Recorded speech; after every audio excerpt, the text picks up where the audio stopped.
Okay so welcome back. मैं Maqsood teacher trainer and motivational speaker आप सभी का रेहान कोचिंग सेंटर के ऑफिशियल चैनल पे स्वागत करता हूँ। आज के इस वीडियो में, आज के इस क्लास में हम लोग अगेन डिस्कस करने वाले हैं फिजिक्स लेसन नंबर 3, मानव नेत्र वायुमंडलीय अपवर्तन वन विक्षेपण। आज के इस वीडियो में सभी क्वेश्चन ऑब्जेक्टिव होंगे। तो शुरू करते हैं। पहला प्रश्न आपकी स्क्रीन पर। किसी वस्तु का प्रतिबिंब नेत्र के किस भाग पर बनता है? किसी वस्तु का प्रतिबिंब नेत्र के किस भाग पर बनता है? तो इसका आंसर हो जाएगा ऑप्शन नंबर ख, रेटिना या दृष्टि पटल। किसी वस्तु का प्रतिबिंब नेत्र के किस भाग पर बनता है? रेटिना या दृष्टि पटल। नेत्र में किसी वस्तु का कैसा प्रतिबिंब बनता है? नेत्र में किसी वस्तु का कैसा प्रतिबिंब बनता है? तो इसका आंसर हो जाएगा वास्तविक, उल्टा तथा छोटा। ऑप्शन नंबर ग, वास्तविक, उल्टा तथा छोटा। समान दृष्टि वाले युवा के लिए स्पष्ट दृष्टि की न्यूनतम दूरी होती है लगभग। समान दृष्टि वाले युवा के लिए स्पष्ट दृष्टि की न्यूनतम दूरी होती है लगभग। तो इसका आंसर हो जाएगा 25 सेमी। ऑप्शन नंबर ग, 25 सेमी।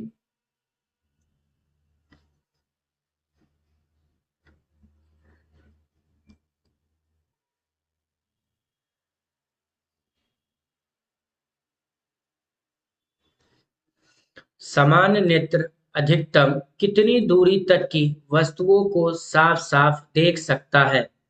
समान नेत्र अधिकतम कितनी दूरी तक की वस्तुओं को साफ साफ देख सकता है? तो इसका आंसर हो जाएगा अनंत। ऑप्शन नंबर घ, अनंत। आंख अपने लेंस की फोकस दूरी को बदलकर दूर या निकट की वस्तुओं को साफ साफ देख सकता है। आंख के इस गुण को कहते हैं। आंख अपने लेंस की फोकस दूरी को बदलकर दूर या निकट की वस्तु को साफ साफ देख सकता है। आंख के इस गुण को कहते हैं। तो इसका आंसर हो जाएगा ख, समंजन क्षमता। समंजन क्षमता। विभिन्न दूरियों पर की वस्तुओं के प्रतिबिंब को फोकस करने के लिए आंख के लेंस की फोकस दूरी किनके द्वारा परिवर्तित होती है? विभिन्न दूरियों पर की वस्तुओं के प्रतिबिंब को फोकस करने के लिए आंख के लेंस की फोकस दूरी किनके द्वारा परिवर्तित होती है? तो इसका आंसर हो जाएगा सिलियरी या पक्षमाभी पेशियां।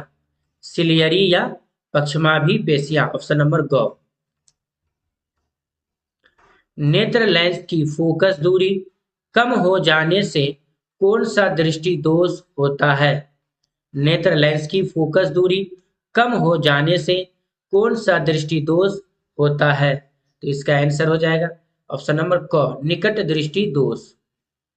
निकट दृष्टि दोष। किस दृष्टि दोष में किसी वस्तु का प्रतिबिंब रेटिना के पीछे बनता है? किस दृष्टि दोष में किसी वस्तु का प्रतिबिंब रेटिना के पीछे बनता है? तो इसका आंसर हो जाएगा ख, दूर दृष्टि दोष में। दूर दृष्टि दोष में। निकट दृष्टि दोष का उपचार किस प्रकार के लेंस से किया जाता है? निकट दृष्टि दोष का उपचार किस प्रकार के लेंस से किया जाता है? तो इसका आंसर हो जाएगा ख, अपसारी। दूर दृष्टि दोष वाली आंख साफ साफ देख सकती है। दूर दृष्टि दोष वाली आंख साफ साफ देख सकती है। तो इसका आंसर हो जाएगा क, दूर की वस्तुओं को। दूर की वस्तुओं को।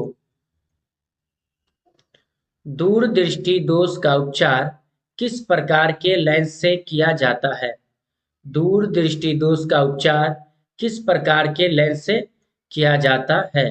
तो इसका आंसर हो जाएगा अभिसारी।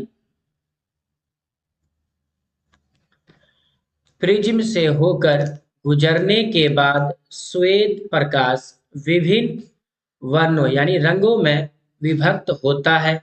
इस घटना को कहा जाता है प्रकाश का। प्रिज्म से होकर गुजरने के बाद श्वेत प्रकाश विभिन्न वर्णों में विभक्त होता है। इस घटना को कहा जाता है प्रकाश का। तो इसका आंसर हो जाएगा वर्ण विक्षेपण। क्या कहा जाता है? वर्ण विक्षेपण। एक प्रिज्म कितने सतहों से घिरा रहता है? एक प्रिज्म कितने सतहों से घिरा रहता है? तो इसका आंसर हो जाएगा 5। श्वेत प्रकाश जब एक प्रिज्म से होकर गुजरता है तो जो वर्ण सबसे कम विचलित होता है वह है। श्वेत प्रकाश जब एक प्रिज्म से होकर गुजरता है तो जो वर्ण सबसे कम विचलित होता है वह है। तो इसका आंसर हो जाएगा क लाल। प्रकाश के किस वर्ण के लिए तरंगदैर्घ्य अधिकतम होता है? प्रकाश के किस वर्ण के लिए तरंगदैर्घ्य अधिकतम होता है? तो इसका आंसर हो जाएगा ऑप्शन नंबर ग लाल। श्वेत प्रकाश की किरण जब किसी प्रिज्म से होकर गुजरती है तब जो वर्ण सबसे अधिक विचलित होता है वह है। श्वेत प्रकाश की किरण जब किसी प्रिज्म से होकर गुजरती है तब जो वर्ण सबसे अधिक विचलित होता है वह है। तो इसका आंसर हो जाएगा बैगनी। प्रकाश के पथ में विचलन उत्पन्न किया जा सकता है। प्रकाश के पथ में विचलन उत्पन्न किया जा सकता है। तो इसका आंसर हो जाएगा ऑप्शन नंबर ख एक प्रिज्म द्वारा परंतु एक आयताकार पट्टी द्वारा नहीं। एक प्रिज्म द्वारा परंतु एक आयताकार पट्टी द्वारा नहीं। अगला क्वेश्चन है जरा दूरदर्शिता। जरा दूरदर्शिता का उपचार किस प्रकार के लेंस से किया जाता है? जरा दूरदर्शिता का उपचार किस प्रकार के लेंस से किया जाता है? तो इसका आंसर हो जाएगा ऑप्शन नंबर घ बाईफोकल। बाईफोकल।